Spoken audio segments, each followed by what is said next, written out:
Assalamualaikum warahmatullahi wabarakatuh dan selamat pagi. Bagaimana keadaan hari ini adik-adik? Mudah-mudahan semuanya masih sehat ya. Jadi hari ini kita masuk di pertemuan terakhir untuk sistem kearsipan kronologis ini kita akan praktekkan. Mungkin saya tidak akan praktek yang sedetail seperti kita kalau ketemu ya. Tetapi di sini hanya sedikit saja tentang umumnya saja sistem penyimpanan kronologis. Jadi sistem penyimpanan kronologis ini adalah sistem penyimpanan di mana dia melihat dari tanggal, bulan, dan juga tahun. Ini digunakan cocok kalau seandainya memang perusahaan-perusahaan yang tidak terlalu besar ya, atau dia hanya unitnya saja yang menggunakan itu bisa ya. Misalnya Adira Finance. Adira Finance itu dia kan mengkreditkan motor, mobil ya, yang semuanya adalah jatuh tempo. Ini bisa digunakan ketika dia unitnya salah satu unitnya menggunakan tersebut. Jadi mungkin bagian keuangannya saja ya, atau bagian jatuh temponya saja yang menggunakan itu, yang lainnya tidak, karena memang kalau dia organisasi besar kemudian semua menggunakan ini akan kesusahan ketika dia pencarian kembali ya. Kalau penyimpanannya mudah, karena kenapa? Dia tinggal lihat tanggal, bulan, dan juga tahun, selesai. Tapi kalau kita menemukan kembali ini akan menyusahkan ketika tidak diingat tanggal, bulan, dan juga tahunnya. Oke, di sini untuk kita lihat di sini pasti sudah jelas semua ya. Di sini kita lihat di sini. Ini adalah tahun misalnya ya. Di sini adalah filing kabinet, ini ada tahun, di sini tahun semua ya. Di dalam tahun, di dalam laci ini ada guide. Guide di sini adalah misalnya dia bulan Januari ya. Januari itu nanti tanggal-tanggalnya akan masuk di dalam guide daripada Januari tersebut ya. Misalnya ini ya, nanti kelihatan. Jadi saya contohkan dari surat saya ini. Misalnya ini ya, ini ada surat ini dia tanggalnya 21 Maret 2018 ya, membalat surat saudara. Nah ini adalah ketika ada kata-kata membalas surat saudara, ini adalah surat keluar ya. Surat keluar itu harus diarsipkan juga ya, sama saja sebenarnya.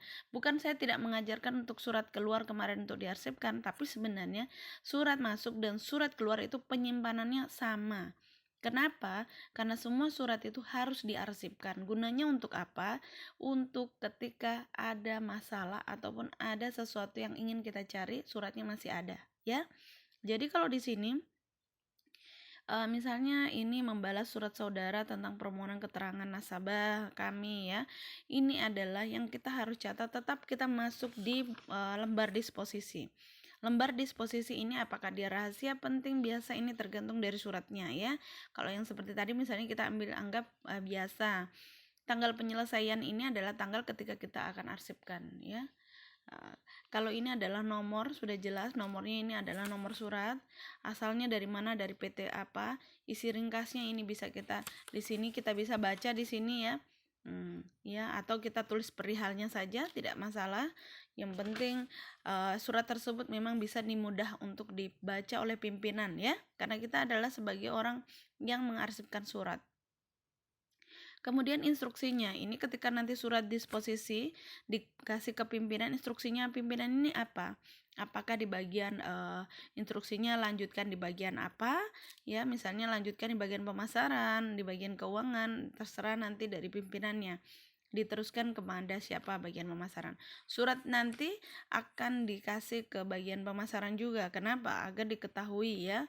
Nanti setelah surat tadi selesai, harusnya surat tersebut baru bisa diproses ataupun diarsipkan. Sebelum tadi kita masuk surat di disposisi, otomatis kita harus masuk di buku agenda dulu ya. Kita harus agendakan nomor berkasnya berapa, atau kalau nomor berkasnya nomor urutnya ini nomor urut 2, 3 ya, tergantung dari suratnya. Kemudian tanggal berapa, nomor berapa, perihalnya apa. Jadi buku agenda dengan buku arsip itu berbeda ya. Jangan nanti disamakan. Buku agenda itu buku untuk kita ketahui surat masuk dan surat keluar.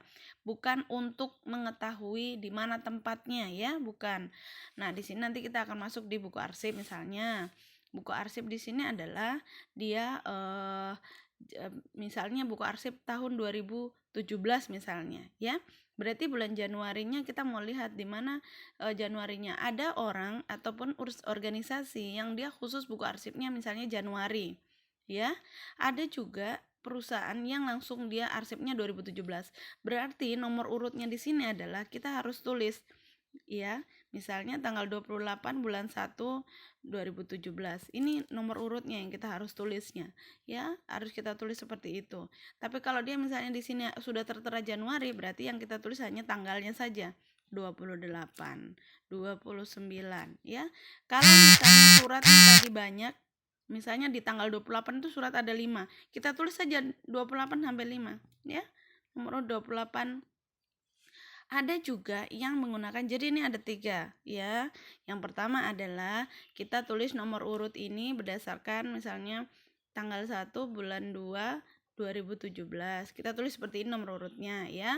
Tapi ada juga yang dia tulis nomor 1, nomor 2, nomor 3. Tetapi pengarsipannya tetap menggunakan sistem kearsipan kronologis ya. Jadi nanti kronologis ini dia mudah ketika dia surat tadi ini kita akan arsipkan sesuai dengan filing kabinet yang ada di sini. Tahunnya misalnya 2018. Kemudian guide-nya Januari nanti di dalamnya guide tadi ada surat-suratnya. Tanggal 1, tanggal 2, tanggal 3, tanggal 4 nanti kita susun di Januari tersebut ya. Jadi tidak usah bingung karena kodenya untuk kartu indeks, jadi tetap kita harus membuat kartu indeks untuk kita ketahui untuk pencarian kembali. Jadi kartu indeks itu kan kita harus arsipkan sendiri ya kartu indeks ini, supaya kenapa kartu indeks ini tidak menyulitkan kita ketika pencarian kembali. Jadi kartu indeks ini tetap harus digunakan untuk apa? Untuk pencarian kembali. Kodenya apa? Kode yang digunakan di sini adalah misalnya kode ya.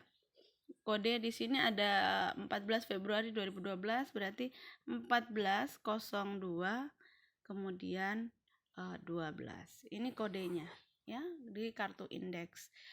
Kalau saya di buku arsip kita memakai nomor juga bisa untuk mengurutkan bisa ya.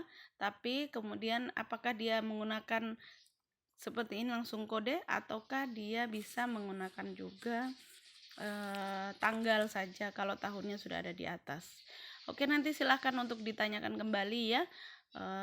Saya tunggu pertanyaannya dan juga tanggapannya dan juga sarannya, silahkan. Mohon maaf saya tidak menggunakan yang sedetail karena memang peralatan saya yang kurang memadai di sini ya. Oke, terima kasih. Assalamualaikum warahmatullahi wabarakatuh dan selamat pagi.